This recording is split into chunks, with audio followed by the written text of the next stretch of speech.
Active মোডে রাজ্যের নতুন মন্ত্রী কিশোর বর্মন। রাজ্য মন্ত্রিসভার সদস্য হিসেবে তার উপর দায়িত্ব বর্তেছে পঞ্চায়েত সহ উচ্চশিক্ষা দপ্তরের। আজ রাজধানীর এমবিবি বিশ্ববিদ্যালয় পরিদর্শনে আসেন রাজ্যের উচ্চশিক্ষা দপ্তরের মন্ত্রী কিশোর বর্মন। উচ্চশিক্ষা দপ্তরের অধীনে থাকা সমস্ত বিশ্ববিদ্যালয়গুলির বর্তমান হাল হকিকত কেমন রয়েছে তা পর্যালোচনা করে দেখতেই এমবিবি বিশ্ববিদ্যালয়ে আসা মন্ত্রী কিশোর বর্মন বিশ্ববিদ্যালয়ের বর্তমান শিক্ষা পরিস্থিতি সম্পর্কে মতবিনিময় করেন কর্তৃপক্ষের সঙ্গে। আগামী দিনে বিশ্ববিদ্যালয়গুলির সামগ্রিক শিক্ষা উন্নয়নের ব্যাপারে রাজ্য উচ্চশিক্ষা দপ্তরের গুচ্ছ পরিকল্পনার আভাস দিয়ে গেলেন মন্ত্রী কিশোর বর্মন। সংবাদ মাধ্যমের সঙ্গে কথা প্রসঙ্গে মন্ত্রী কি জানালেন দেখুন।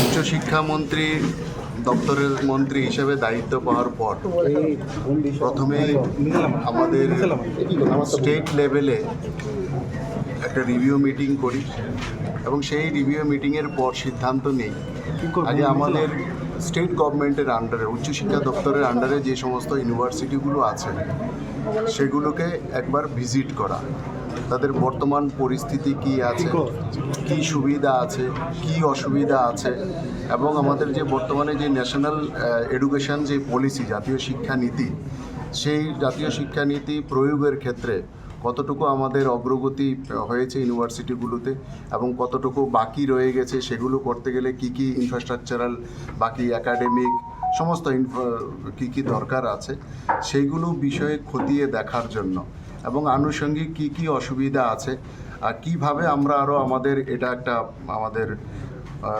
ত্রিপুরার আমি বলবো যে স্বাভিমানের সাথে যুক্ত, যেটা আগে এমবিবি কলেজ ছিল এখন বিশ্ববিদ্যালয়ে সেটাকে উন্নীত করা হয়েছে।